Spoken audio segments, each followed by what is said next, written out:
4-fight wrap-up for UFC Mexico. Let's get into it. Lonier Kavanagh is insane. What a performance versus Brandon Moreno. For those who are arguing that this was actually a 48-47 win, it was not. Moreno was just holding him against the fence, shooting some shots on a knee. Didn't land one takedown, by the way. I love Moreno, but that was not a good performance from him at all. He got outclassed in every single way. The only thing I would say Kavanagh could have done better was just go for the underhook. Go for the underhook when he presses you against the cage and is holding you. He had that underhook opening available a lot of the time. So, yeah, you could blame Herb Dean for not stepping in because it was just holding. But at the same time, he had to do his part too. So you can't just blame Herb Dean fully. But yeah, what a performance. Now I believe he is number 6 in the flyweight rankings. This is great. The flyweight division is taking a very good turn. Right now, within the top 6, we have Lonier Kavanagh and Tatsuro Taira and Joshua Van. Like, as young people, all these guys are in their 20s. Majority are early 20s. I am so hyped for flyweight right now. Lonier Kavanagh proved just how high level the guy really is. And he also proved that if you get knocked out by Charles Johnson, you will become a great fighter. Or just show that you are a great fighter. That was incredible.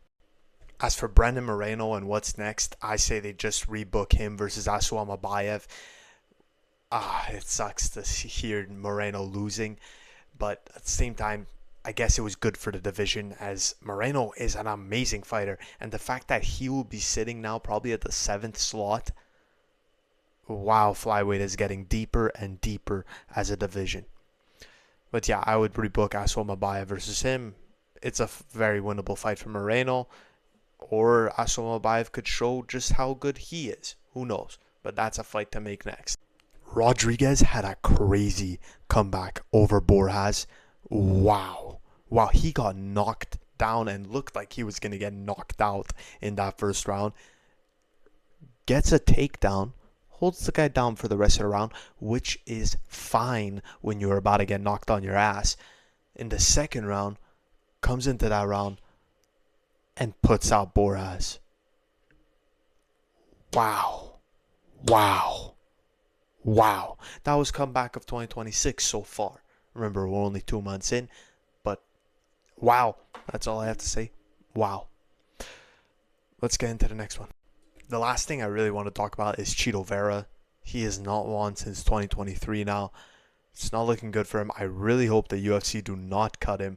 But if there is a matchup that we can make for him right now, not me, obviously, the UFC can make for Chito Vera. Rob Font, maybe, I don't want him to lose, but maybe they match him up versus Peyton Talbot. Maybe they throw him in the fire again versus a guy like Peyton Talbot, try to build Peyton Talbot's stock even more. They could do that, I guess. But realistically, the fight that I would make for him would be either a Lockdog Oliveira or a Rob Font. Guys, I hope you like this wrap-up. Comment down below what you thought of UFC Mexico and how did you score the main event. Type it down below. I'll see you guys in the next one.